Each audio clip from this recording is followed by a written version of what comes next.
ఇదో మనం మామూలుగా స్టోర్‌లో ఏసే బియ్యం గానీ, ఏదైనా బియ్యం ఉంటాయి గదా! మన ఇంట్లో. ఆ బియ్యం పిండి ఉంటుంది గదా! ఆ బియ్యం పిండితో కూడా మనం రొట్టె చేసుకోవచ్చు. ఇప్పుడు బియ్యం పిండితో ఎట్లా రొట్టె చేసుకోవాలో చూద్దాం రండి. ఒక గిన్నె తీసుకొని, ఒక కప్పుడంతా పిండేసుకొని, ఎర్రగడ్డలు ఇందులోకి ఎర్రగడ్డలు, కొత్తిమీరకు తగినంత, క్యారెట్, కొంచెం కరివేపాకు రెబ్బలు,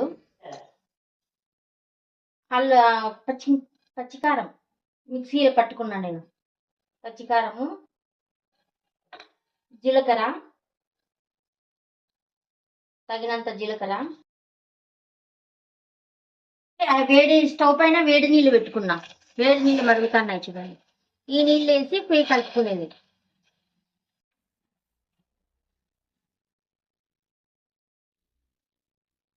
ఉప్పు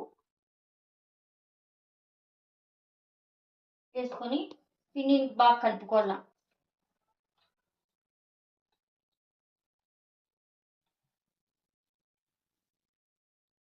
అన్నీ వేసినాం కదా, అన్నీ వేసిన తర్వాత పిండిని బాగా కలుపుకోవాలి మనం.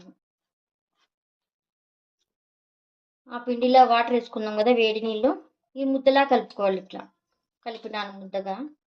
ఇప్పుడు కొంచెం పిండి తీసుకొని, ఇంత పిండి తీసుకొని, పెనం తీసుకొని కొద్దిగా ఆయిల్ పట్టించుకోవాలా. ఆయిల్ పట్టించుకొని పెనానికి కొంచెం సల్పాగా అనుకొని పిండిని పెనం మీద పెట్టుకొని మనకు కావాల్సిన సైజులో రొట్టె తట్టుకోవచ్చు. ఎంత సైజు తట్టుకోగలిగితే అంత సైజు. మనకి తడి అనుకుంటే ఇంకా ఈజీగా వస్తుంది రొట్టె, సల్పాగా వస్తుంది. చేతికి తడి అనుకోవాల, పిండి అనుకోకుండా తడి అనుకోవాలి.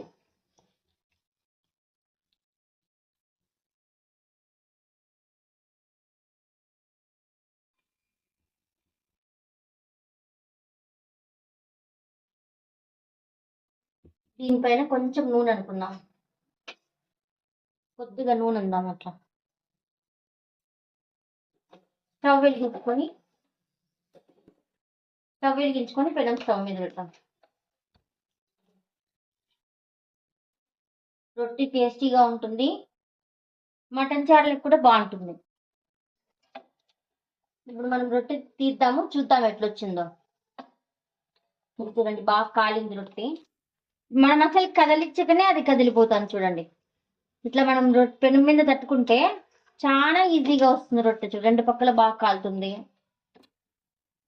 నీట్గాను. పొద్దున్నే టిఫిన్ టైం కానీ, సాయంత్రం ఈవినింగ్ టైం కానీ, అన్నం తినే బోరు కొట్టినప్పుడు ఇట్లా చేసుకొని తింటే బాగుంటుంది. రొట్టె రెడీ అయింది, బాగా మెత్తగా అయింది చూడండి. ఇప్పుడు మనం ఈ రొట్టెని టేస్ట్ చేసి చూద్దాం. బాగా వచ్చింది, టేస్టీగా కూడా ఉంది. సబ్స్క్రైబ్, లైక్, షేర్ చేయండి. Thank you.